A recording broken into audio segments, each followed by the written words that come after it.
Rod Hember here, and this is my ham radio room where we can monitor all kinds of frequencies. A ham radio operator trained in broadcast engineering, and I have a lot of fun with that. On the last videos, we started with conspiracy and the technology. We started with the history of conspiracy. Last program or last video, we talked about the rise of the Antichrist and the conditions surrounding it. On this particular video, I want to talk just briefly because I've been asked about this so many times, and I'm taping this at the beginning of March in the year 2014.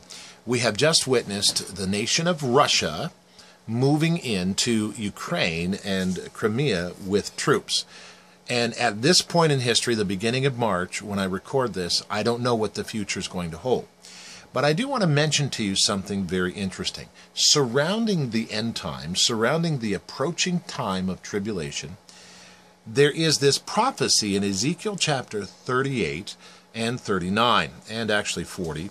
And it says, "The word of the Lord came to me, Ezekiel, and he said, Son of dust, set your face forward towards Gog and the land of Magog." Now, where is this? Well, if you go back to Noah's sons in Genesis 6 through 9 and Genesis 9 and 10 in the Table of Nations, you realize that the land of Magog is actually north of Jerusalem, north of Israel. Well, if you take a pin and draw a line directly north of Jerusalem, you run into Moscow. And you've got Turkey and Moscow, and you've got all, and so this whole area is considered the land of Magog. And he says, I want you to set your face towards Gog.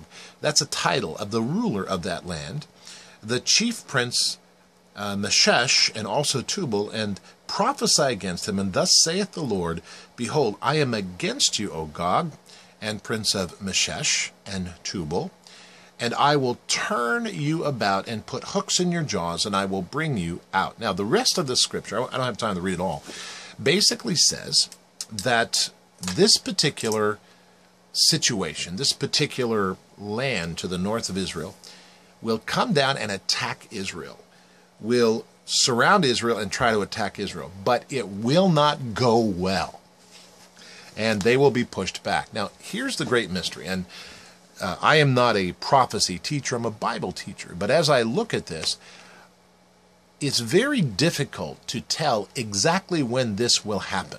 Some people say it will happen before the tribulation. Some people say it will happen in the midst of the so-called Great Tribulation. Some people say it will happen right at the end of the tribulation as Jesus Christ comes out of the clouds to come and reign. And that would be a picture that we find in Revelation chapter 19.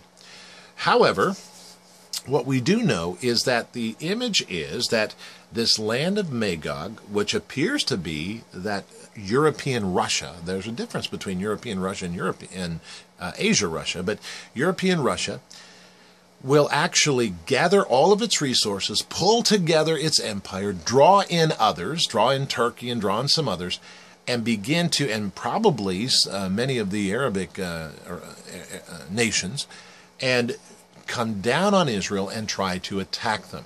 And they, of course, will be stopped. And the details of this particular battle are fascinating. Burning weapons and the whole deal.